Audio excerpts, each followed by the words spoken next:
We all know the dictionary definition of inspiration: a person or thing that inspires. When I first started this project, I had assumed that perspectives on inspiration could be viewed as a spectrum. I wanted to capture that.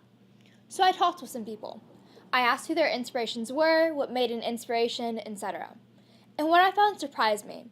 Inspiration wasn't a grand thing comparable to things like fireworks or electricity, but rather its grandness was found in the ordinary.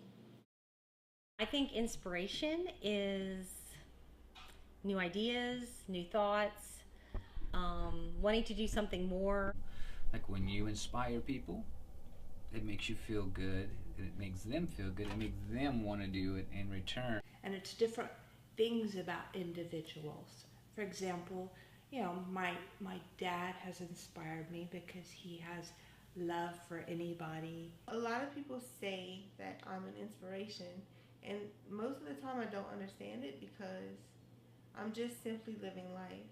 Most of the time, she has a smile on her face, and no matter how hard something is, she's gonna give it her best try.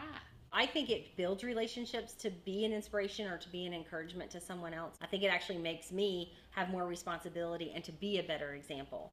I think it would be very flattering, and it would probably make you continue to be the person that you are. If I'm doing that for someone, then that's quite an honor. So, can you point to any one person who's impacted you positively throughout your life? I think it's been a combination of a lot of people.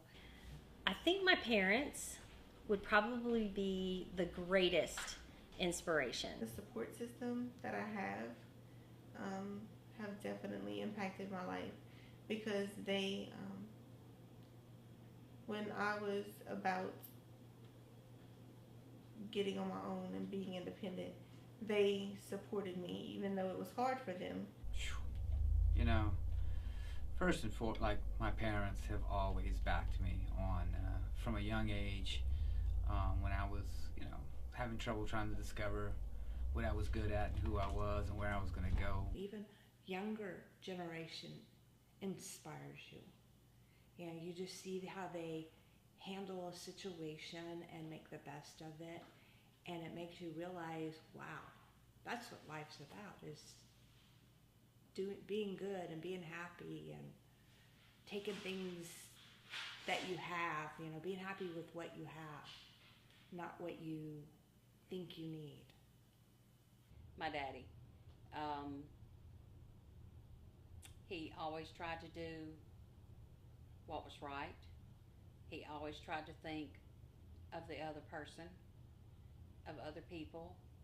He tried to live his life as God would have him to. And he always told us, no matter what's been done to you, no matter what you've done, you can always come home. These people. These people inspire me, and that is precisely why I chose them for this project. And through this project, I've learned a couple of things. One, that most people have similar definitions of the term inspiration, and almost all of which match up with the dictionaries. Two, as I stated earlier, inspiration isn't exactly something grand like fireworks or electricity, but rather it's ordinary people. People are inspired by people, and that brings me to my next point. 3. In order to be an inspiration, you don't necessarily need to do something like win a Grammy or a Nobel Peace Prize. But rather, as cheesy as it sounds, I think people admire how you live life, and that's different for everyone. Whether you're kind, or you roll with the punches, or you're just uniquely yourself, that is what people admire. Is you. People are inspired by people, and that is grand.